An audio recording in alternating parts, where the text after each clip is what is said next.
All right, let's get started. Hello, everyone. Thank you so much for being here. Welcome to another session of Lens with Advanced Design. Today's guest is Kat Reiser. She is a strategic thinker, driving innovation by understanding what to make and why it matters. In her time as an industrial designer, Kat has had the opportunity to work with companies focused on housewares and packaged goods, including Pampered Chef, PepsiCo, Chevron, P&G, and AB InBev and Oculus. Kat is an advocate for female-centric design within the design process and within the design community. Kat is currently the IDSA Chicago chapter chair. She's also an educator on Advanced Design's Offsite design initiative. And today's topic is 10 radical but doable ideas for feminist designers and our allies as we continue our conversation around gender inequality. And Kat, thank you so much for being here. We are super honored that you are coming on our platform to educate us. I am so excited to be here. And I'm so sorry that the title was such a mouthful. You, Uh, you're good to go. okay. I'm going to go ahead and share my screen as one does.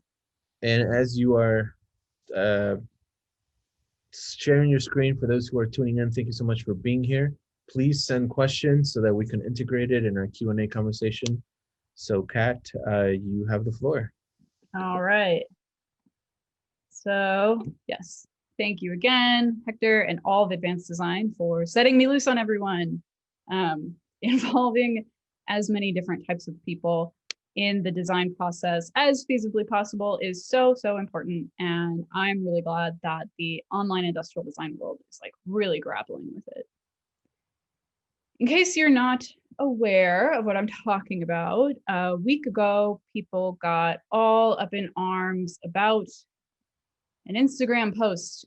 Again, I think maybe it's fair to say that I was not alone in my surprise that this was news to people. Like, no shit, we've been talking about the gender gap in industrial design for many years, right? I personally started thinking about it 9-ish years ago when one of my design classmates, a boy, started asking people around, like in the class, what their big design dreams were. Like, where did you want to be? What did you want to do? What's the goal? I said that I wanted to work in a cool industrial design studio. He replied, that is the difference between boys and girls. You want to work in a cool industrial design studio, but I want to own one. Don't worry, he's a UX designer now. But it really made me think. He, to a degree, was right. I was setting my bar too low. And I have been arguing with people like him ever since. I pushed back when my design professors said that we couldn't use Pinterest as a tool, that Pinterest was for housewives. I did not convince them. They did not listen.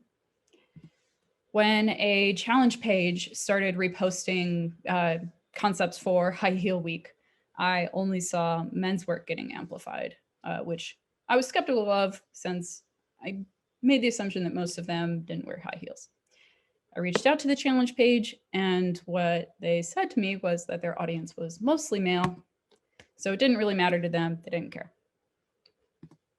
When that documentary came out about Dita Rams, I questioned our industry's obsession with yet another man. And I wrote my own goddamn list of 10 principles. A woman I admired reached out to me about it. She made it clear to me that I was too young to be sharing my ideas and that I should keep them to myself and my close friends. That one made me cry. And not that long ago, when I asked a founder of a popular cat alternative why more women weren't represented among their brand ambassadors, she gave me the same excuse the challenge page gave me, which was that men are the main consumers of industrial design oriented products and content. And I got this answer no less at a women's event. So the implication there is that men are only interested in seeing the work of other men and cannot possibly admire the work of women. So long story short, I've had plenty of, I've spent plenty of time arguing about the underrepresentation of women in our field. I only just now have shared a few failures that I've had, but to be fair, I've had a lot of successes as well. But really, I've learned more from the failures. And I didn't even bring up the whole year that I was like really angry about being excluded from games of foosball. A lot, I think, has already been said about office dynamics and microaggressions. So I'm not really going to cover that today because I am tired of this. And I'm feeling myself grow more impatient each time that this is news to someone new. I don't really care about Instagram posts. I want systematic change. I'm ready for us to act. And I'm just really tired about talking about it all, about arguing about it. So without further ado, I am bringing you 10 radical ideas for feminist designers and their allies. So to be clear, this is not me trying to make a reference to Dita Rams. This time it is a reference to the 10 commandments of God.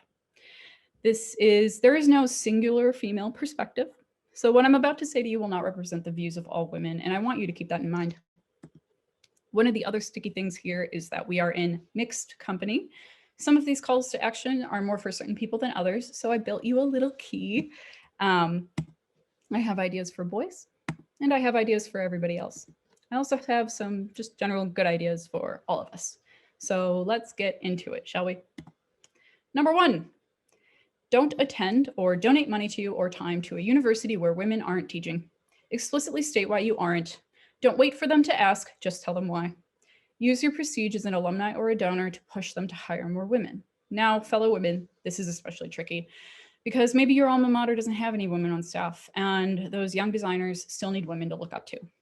It is probably worth your time to go and review portfolios or give a guest lecture, especially since you will have the opportunity then to express your displeasure at an all-male faculty.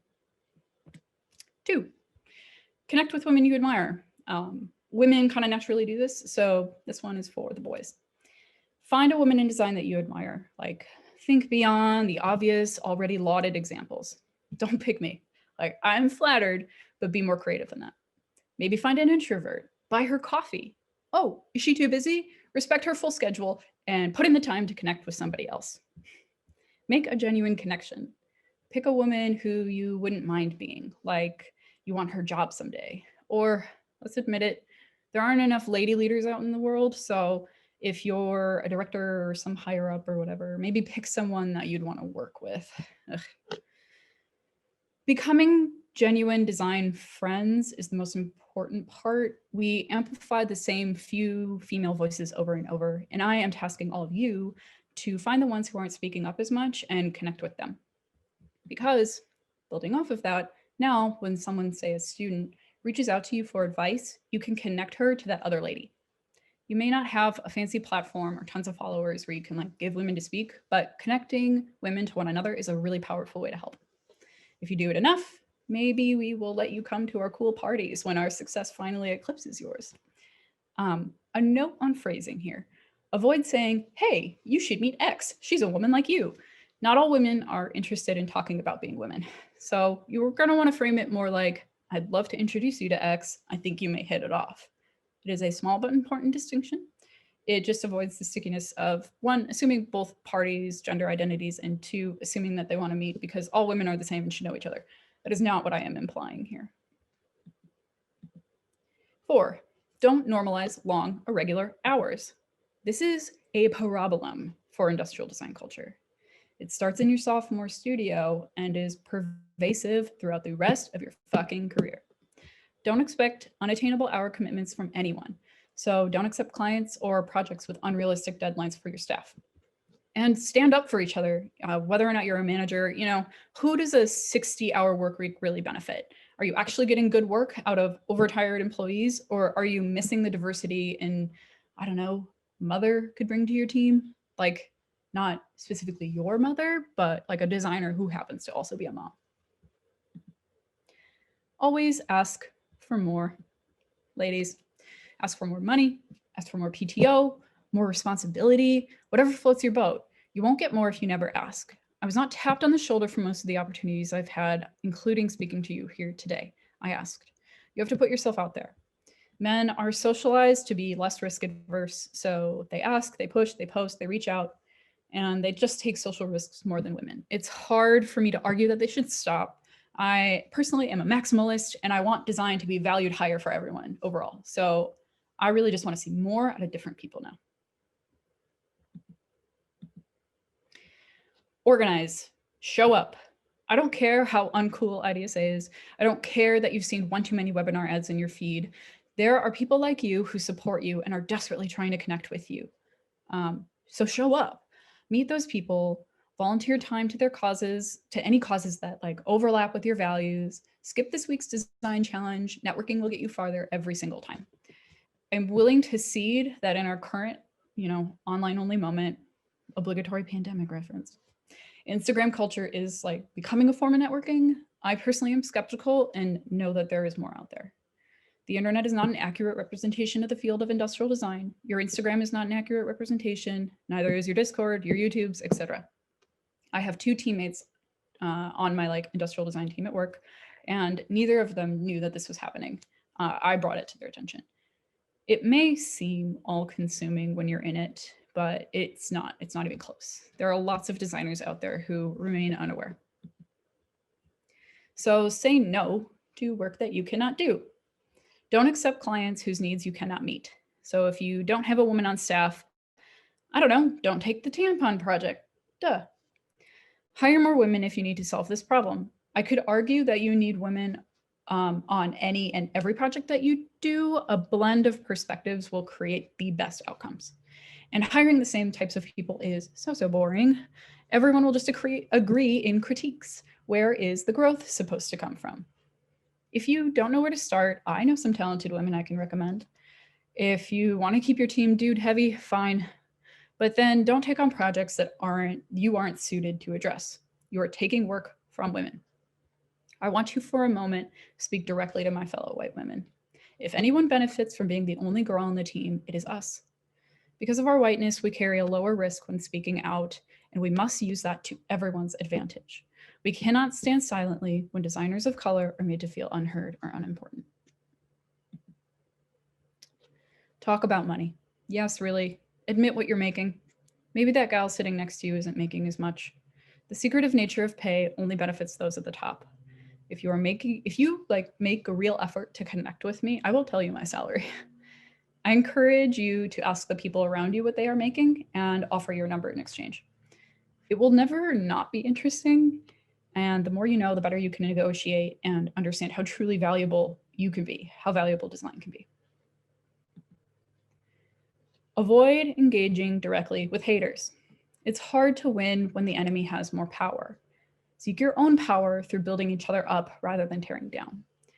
The enemy is feeling threatened right now and wants to feel better than you by putting you down. Be above it, be above them.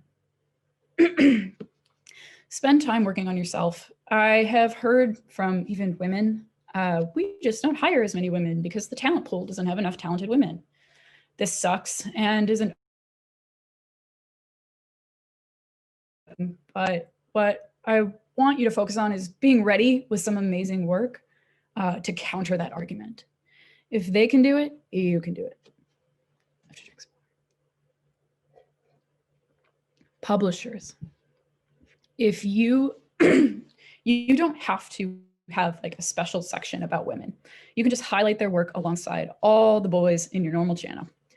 We put this big spotlight on terrible behavior, incentivizing more bad behavior. We love the controversy. We can't help it, but we have learned this lesson before in a different context in 2016, okay? Put your energy elsewhere. The trolls are not worth your goddamn time or attention. Unfollow and unsubscribe from content creators who don't uphold your values. If they are gaining monetary value from your attention, you're still rewarding them even if you hate their content. You are angry and they are gaining money and influence from your time. How is that fair to you? Unsubscribe, start your own podcast. Continue to investigate the motivations of the content creators whose work you consume. Are they just trying to quickly release guilt? Are they just trying to take heat off of themselves? Are they trying to take advantage of you and build their own brand? Be skeptical. Just keep an eye out on them. I'm not overlooking the fact that public allyship can help spur positive change. Voices can be heard and some small changes can occur as a result, but we must not also be lulled into believing that this kind of performance is enough. There will also be moments when it is time to unplug. Turn it off. Yes, bullshit exists. Yes, you feel it, but you don't have to give it your full attention or energy. The short-term dopamine hit of telling off a weekly design challenge will not last. Trust you. Trust me, it may haunt you until you are giving a presentation like this one. When what seems very important in the moment sometimes is not. It's easy to lose context and it's not self-indulgent to shut it off. It can also be self-preservation. Demand data from your institutions, your groups, your publishers, your content creators, your universities, offices, studios, etc. Keep bringing it up. I missed the Context podcast episode earlier today that Betsy Barnhart was on. She has been beating this drum for a while. So it's important to really have that data to begin to understand and grapple with identity issues. I learned that from her. When someone asks you to fill out a census or a survey, especially related to design, like do it, participate. Participation is a big issue for our community. Boo. Do the survey and then tell 3 people you know to also fill it out. Like text them. Oh, 11, but wait, there's more. Hey boys, I'm really sorry I've been referring to you as boys and not men. But I wanted to thank you for getting this far. You're still here and I am so glad. Many have already left by this point or will never really join in at all. They struggle more than you with their discomfort, and the world isn't what they were promised it would be. I get it. I have one additional request of you, supportive friends. Take these action items and say them out loud to all those other boys who haven't yet heard the good word. Use your secret boy language and handshakes if you must. That's right. I know about the handshake. And finally, this is the last one. Keep going. Write out a long-term plan because in August, when we are all back at happy hours or events, seeing other people face-to-face, you should still be bringing this up. You don't necessarily have to say something now. If you're listening and agonizing whether or not you should post something, pause and reflect. Our culture of instant gratification has obscured the idea that it's often the things that we do when no one is watching that are the most powerful. So stop agonizing and make a commitment to taking the steps forward rather than doing nothing. Make it a habit. That way you just will be on the right path. It cannot just be in this heated moment that you support women. It has to be a constant conscious effort to integrate the work of women into your feed or taking steps or networking, whatever it is. Sometimes activism requires us to stand up and shout, but more often it requires us to carry out simple daily acts that no one will ever see. If on reflection, everything you do is public, you're likely to be performing allyship. So challenge yourself to do things quietly. If this is a marathon, some of us have been running it for years, and we will continue to do so until we reach gender parity. Please don't just run with us for the next mile, like run with us till the very end. So I made it past 10 and got to 12. Take that, God. Can I get an amen? Actually, can I get a hey men? Sorry. A final note for everyone that applies to all of these points.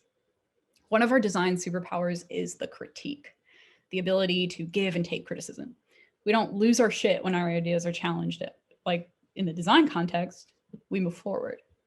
So flex that power. Consider these conversations as constructive criticism. If I tell you that a bevel you used is ugly, you won't take it personally. So if I tell you that a comment was undermining, don't take it personally. You'll reflect and you're going to try and do something else next time. I truly believe that people join design because they love. They love creating, they love solving problems, they love improving lives. You're not here because you're hoping to get super rich, right? I am going to continue to give you all the benefit of the doubt that we are ultimately united in a shared cause of improvement. And I personally have to ground myself in that optimism because I am the most short-tempered person that I know. God bless the people I live with. They put up with way too much ranting. So I think that, is me modulating my tone for these conversations fair? No. But what will actually get the message across? I'm not saying we need to coddle people. Speaking in a straightforward manner is a sign of respect, not aggression, at least in my book. If there's screaming and personal attacks happening in your critiques at work, you would start looking for another job, right? This is a professional context. Do not lose sight of that. So you've heard from me, but ladies, what are your demands of our field? What are you not getting that you feel like you need? What did I leave out? I am like fully fired up at this point and I am ready to connect and organize. So ways you can reach me. You can add me on Instagram, where I rarely post design imagery and mostly post pictures of my dog and food, like the basic bitch I am. But you can slip in your ideas into my DMs and they will get read. You can apply to Offsite, where I teach a class in professional presentation. This one towed the line. Too many swear words, sorry. I will critique your portfolio until we both love it. And if you're ever in Chicago, shoot me a message on LinkedIn and we will grab coffee. If I'm honest, I don't really know how to have a direct message back and forth without eventually getting bored or angry. So more the face-to-face meetings, please. That is all. I am looking forward to your questions. Thank you. Yay. That was awesome. All right, let's jump into this conversation. And for those who are, again, watching, tuning in, please ask questions. My number one question is, well, first and foremost, thank you so much for putting that. I think that we need to spread this, like this needs to go viral.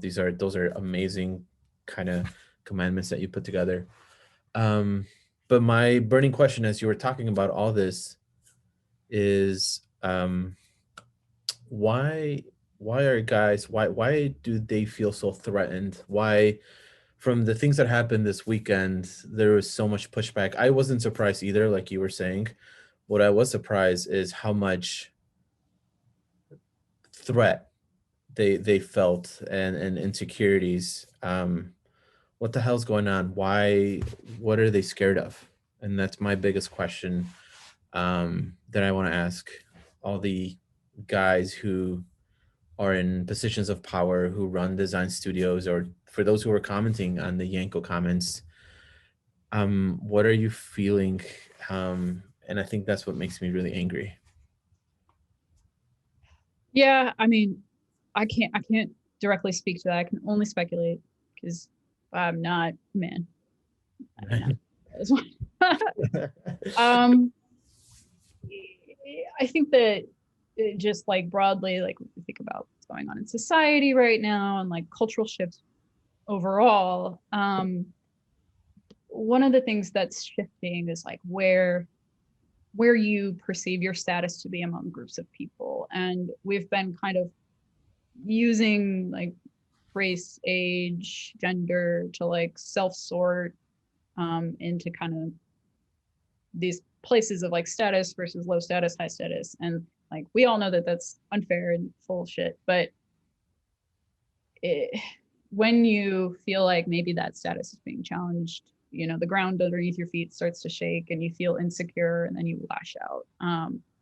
I think that we don't know the context in which a lot of the people who got really negative and angry towards women, we don't understand what their lives are. We don't know why they were feeling so threatened, but that anger doesn't come from like a place of security, right? That comes from a place of insecurity, which is, you don't want to be empathetic,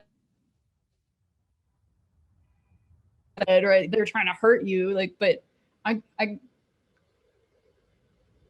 sorry, without getting too personal, but like, I grew up in a household with like a father who was very much like that. And I think that when you see it up close to that extent, you start to understand like, okay, there's a place where I could start to act in that way as well and kind of like fight fire with fire.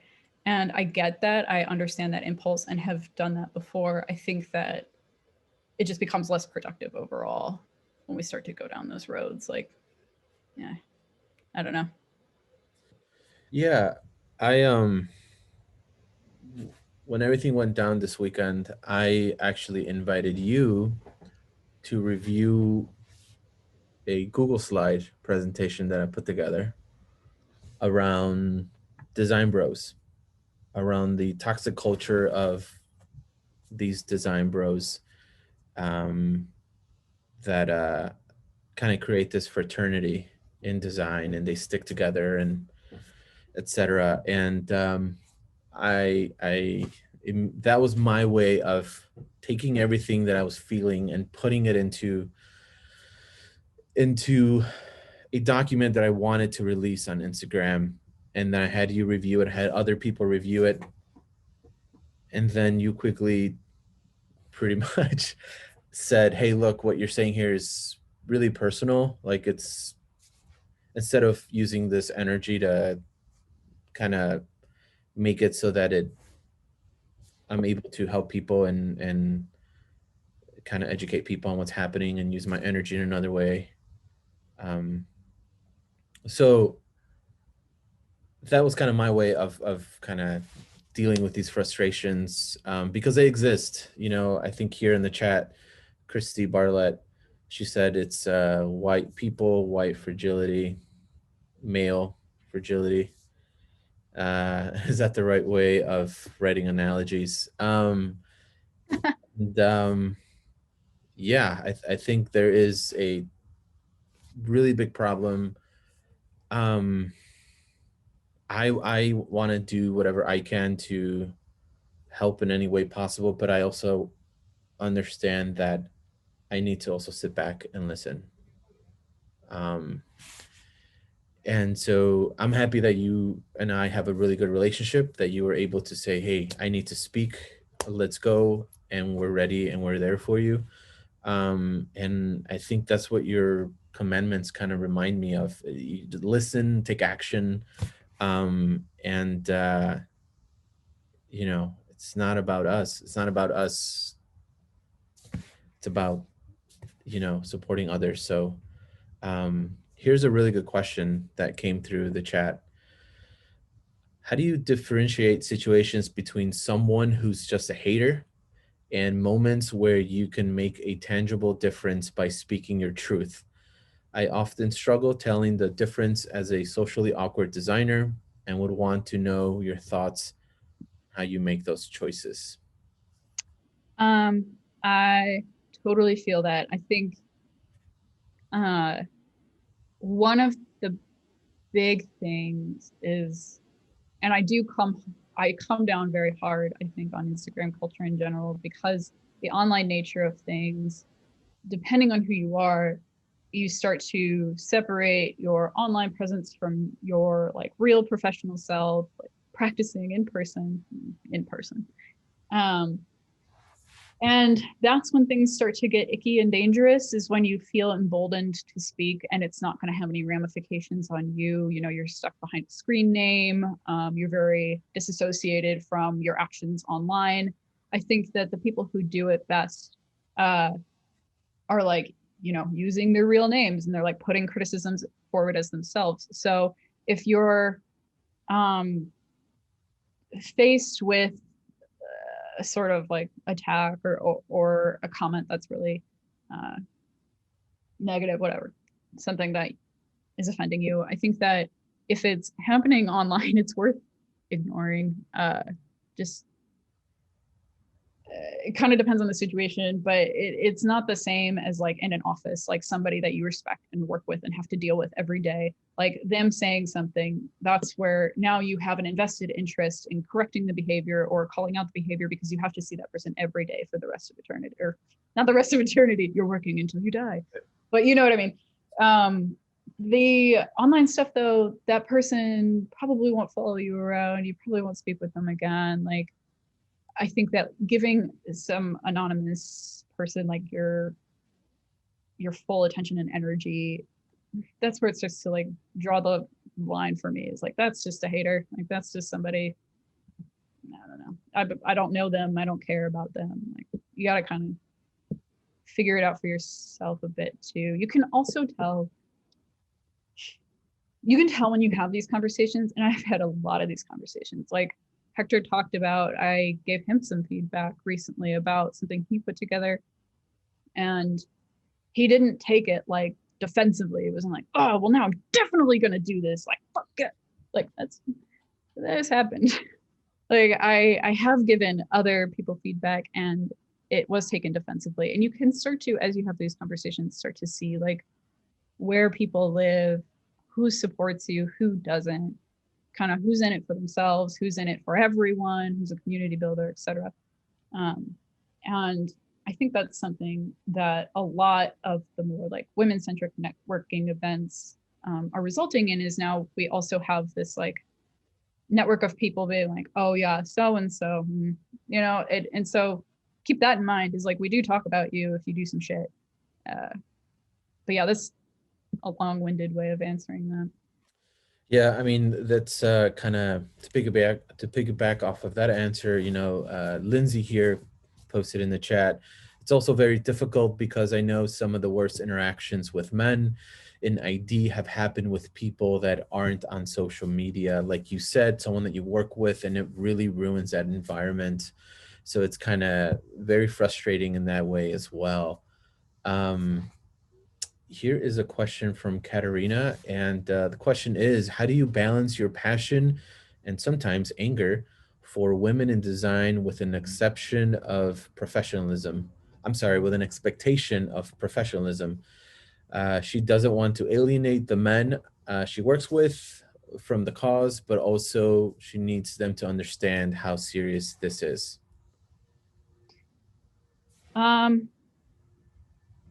Yeah, it's like the long time thing. It's like the like slow kind of continuously bringing it up, keeping in mind that hopefully if you work with them, you also respect them. Maybe they're your friends. And if you can kind of, especially in an office, if you can build up those relationships first, they're going to be less defensive when you start to bring some of this stuff up.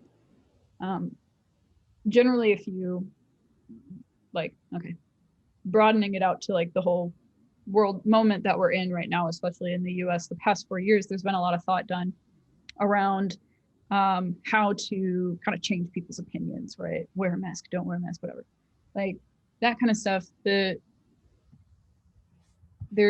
can find it. I didn't include it, but there's like studies that have been done that if you present an argument, whether a true factual argument about that conflicts with somebody's worldview, they're going to tend to dig in their heels and believe the opposite more strongly, even if you do it politely. So you do have to kind of, especially with people you really know, put in the time to create that relationship. And obviously if it's somebody who's like toxic and is like insulting you or like, God forbid, touching you, like you don't do that, right? You draw lines. Like you have to have barriers for yourself to protect yourself as well.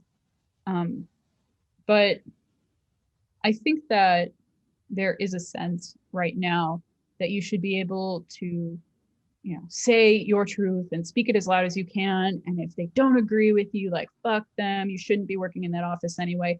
I hesitate to give that advice because there's still, of course, like real stakes there, like economic stakes where you need to work. And like that, I think that we need to kind of be careful about some of this stuff that we encourage people to do. And that is why I tend to push thinking about this as like the same sort of criticism you would get about your work, like kind of try and separate yourself from like if it is personal, but like the super personal, like I'm gonna hate so and so, or like you can't, it's like fundamental attribution error. You can't attribute everybody's actions to who they are. There are other things happening that you don't understand.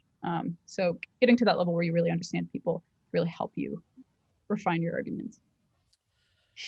How can we make more inclusive design studios, like banter, amenities, etc., for women? What is level one that everyone should be checking off today? And that is a question from Aaron. I think that continuing to connect with people in a like more conscious way where you're like going out. I think that like designers in general, this is a huge generalization, but industrial designers in general, I do think tend to be more withdrawn and introverted as people. Like we're very, artistic, and so you need to make like a concerted effort to connect with people outside of your bubble. I think it's easy, and I don't think that the people here really represent this, but it's easy to kind of just fall in line. You go to like one or two alumni events a year. That's how you find your jobs, and that's it. Like you're just kind of connected to industry through your university or through IDSA or whatever. But like continuing to go out to other realms and like talk to different types of people can kind of help, so that when it's time for you to like build your studio or like you're starting to hire, you have all of those communities and people to lean on. Because if you're keeping your network really tight with people that you already know who are a lot like you, who are from the same area, you're just going to get the same perspectives over and over, right? You really just want to like branch out and staying open to that feedback too. You went to a university where 99.9% of the educators were male. How do I know that? Because I went to that same school. Um, does design education have anything to do with what's happening right now? Is there something that we can do as educators from the get-go to change this environment and this mentality? Well, that was point number one, Mhm. right? I can't speak on behalf of like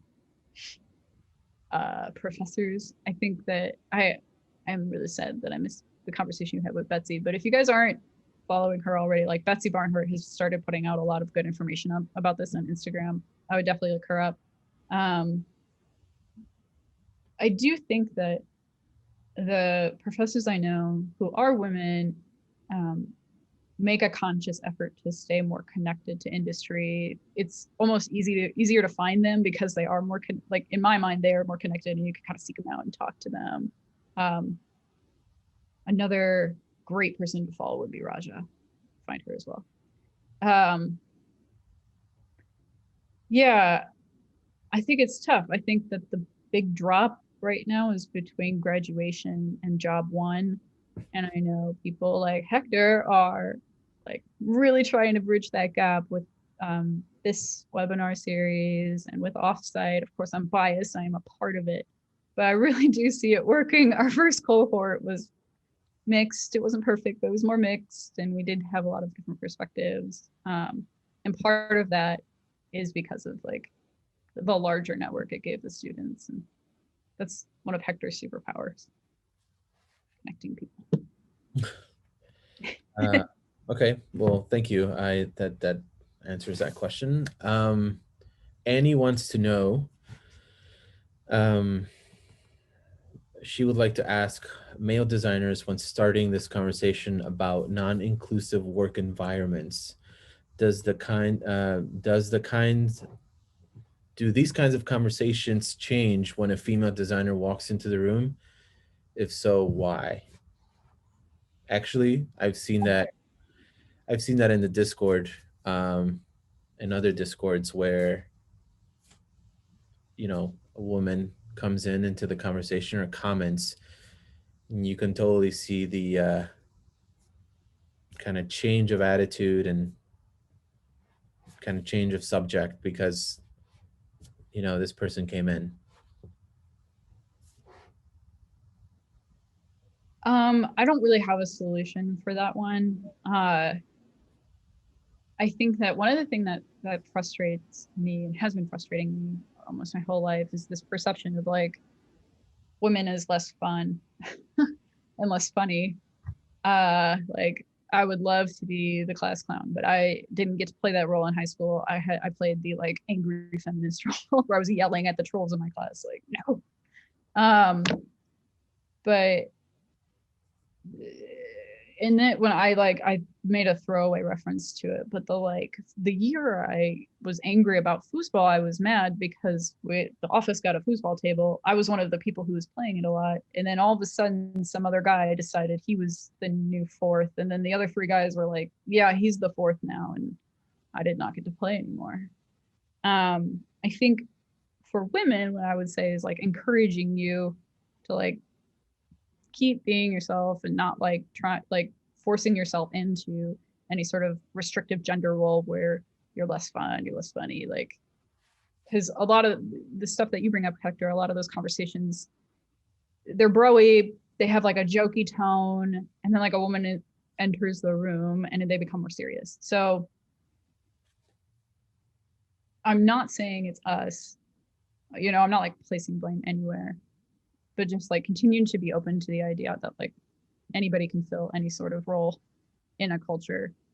That's the whole point, right? Is that not every woman is serious, not every man is a jokester. Like, you don't want to pinhole anyone. What do you see being the biggest obstacle happening right now as we're closing off the year? I said this this morning when we had our context podcast. I talked about how this year has been nothing but slapping band-aids on so many topics. And my biggest fear is as we enter the holidays, we're going to forget about this and things will go back to normal. There has to be this obstacle that we must get over so that we can continue to invest and provide resources and support so that we can level the playing field. Yeah, this occurred to me as well. When we were just talking about having this lens, I was worried that Friday was going to be too long from the initial kind of like hubbubaloo about everything. I was worried everybody's attention would be diverted elsewhere, and I am still worried about that. I think, though, caveat, I saw something really good earlier today about kind of like taking a pause and letting yourself take a break as well. Whereas if you are taking time, not thinking about this stuff, not pushing further, in that time, does not thinking about it make you feel good or make you feel bad? If it's making you feel bad, you might just be putting the work off. If it's making you feel good, maybe you needed that relaxation. And this is more for those who are less privileged than others. I'm sorry, Hector, I don't think I answered your question. No problem. I think, and this is kind of speaking for a lot of the male allies that are in this channel, I think we've all probably done something stupid, have said something ridiculously. I definitely have. And what can we do as we grow and as we continue to be a part of this community that, what are some things that if you feel like you messed up in the past and you've said something on a public forum, I totally believe in people getting held responsible for their actions, but I also believe in let's have a conversation, because then you can understand why this what you said was not the right thing, right? Instead of having like a public lynching, right? But what are some suggestions that you think people should if you are a male in this conversation and you said things or said things on a public forum? I think that folding feminist into your identity is like totally something you can do. Just for yourself. It doesn't have to be outward, just for you.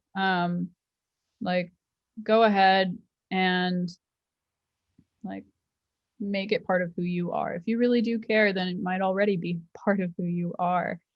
And so, you know, the more you think about it, the more you're going to think about it, and just keep reflecting. And I was very serious about like writing out a game plan. I think like if you kind of look at your calendar and you go, oh, you know what?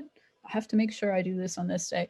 Just like forming good habits to kind of keep up that resilience. And then I also think that a lot of women can relate to the phenomena of like trying to be perfect the first time, not putting anything out there until it's like perfect, because you're like representing like everyone, right? You're not representing everyone. Like normalize messy. It's okay to get things wrong. I think that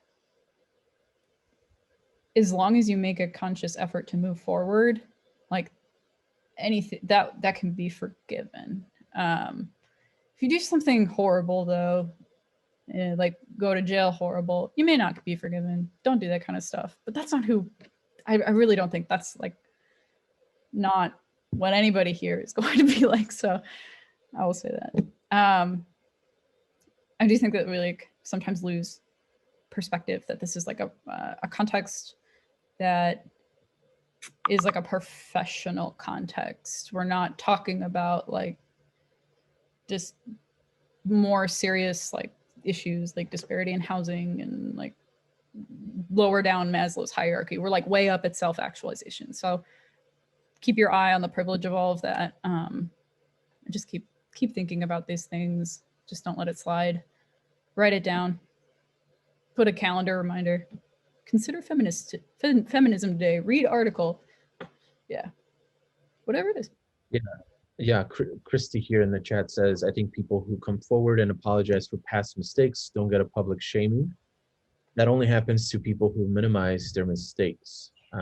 If you remember a specific thing you did or said that you later realized was harmful, you can approach the person, group, and apologize. That's a very good, actually, method of moving forward. Here are a couple of questions, and this is coming from Anonymous. I personally am just starting to shake off many years of being told that I need to be more agreeable. Do you have any advice for young female designers that are trying to find their voice within this dialogue while also navigating the industry for the first time? Yeah. And I think this is a really good question, because I really struggled with talking about some of I didn't even want to bring up some of the stuff that I brought up, because I worry that women are okay. So women are definitely socialized to be like quieter, more pleasant, friendlier. I think that it is easy for me to say, hey, like, don't be a dick. Like, we have to like be careful with the way that we say these things. And that's like ridiculous if you are someone who is already really like on the spectrum of like asshole to pushover. Like if you're starting to go more towards being pleasant enough that people don't really hear the message, you know, they're just like, oh, so-and-so is so nice. Yeah, like I have friends like that who like don't really speak what they're trying to say, because they're like are also so nervous about representing their thoughts transparently. They don't want to hurt your feelings, and we don't want to necessarily go into that territory. I more am trying to find a middle between like screaming personal insults and softly complimenting, you know, into this middle kind of just straightforward, like say what you say, know that it could be taken in any direction, but if you say it in a way that isn't like a put down or like negative, but it is loud enough and firm enough that you're going to be heard, it can kind of, if somebody disagrees with what you're saying, it's not because of how you say it. That's like what I'm trying to watch out for. In terms of like finding your voice, I would say keep practicing, keep doing, bring it up. If there are spaces you're more comfortable in, like amongst friends, bring ideas up, like find people to engage with, and like just keep doing it. When it comes to kind of like speaking in professional contexts, the more you practice, the easier it's going to get. you'll find that there is much less disagreement towards your idea than maybe you were thinking initially. Here is a question from Maria, and her question is, I'm in the beginning of my exploration of being a feminist and am just becoming more aware of subtle sexist behaviors that have become accepted but are not okay, like microaggressions from men and even my own mindset sometimes betraying me. How do I be more vigilant about knowing when subtle gender inequality is happening? Do you have specific questions you ask yourself to assess various situations? I never want to be paranoid, but I also don't want to ever ignore this stuff again. I'm betting you have a pretty good internal compass for some of this. Just to be honest, like we all have our limits for what we're comfortable with and what we're not comfortable with. And then beyond just, the not true black and white men and women, everybody's like lives on a spectrum.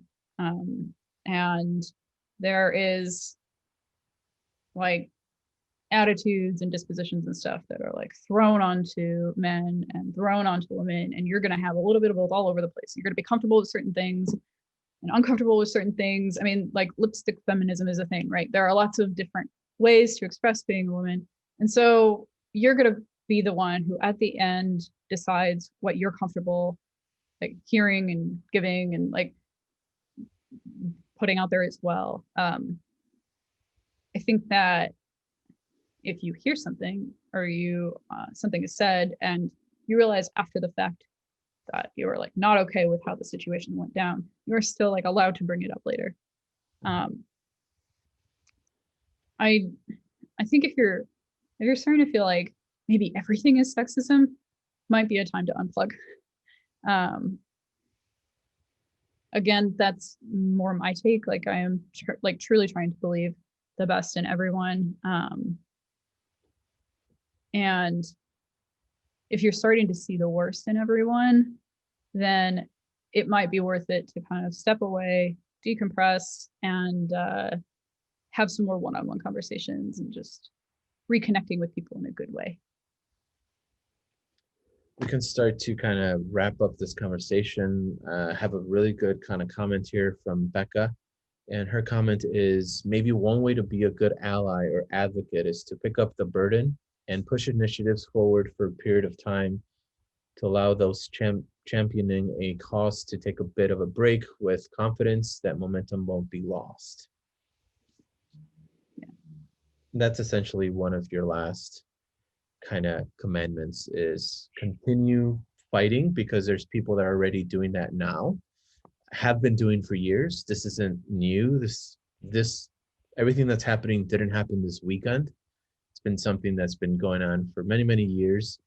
And the more people become part of this vision, become part of this mission, the better it is for everyone involved. And then some people can really help you run that marathon that you're talking about. Yeah.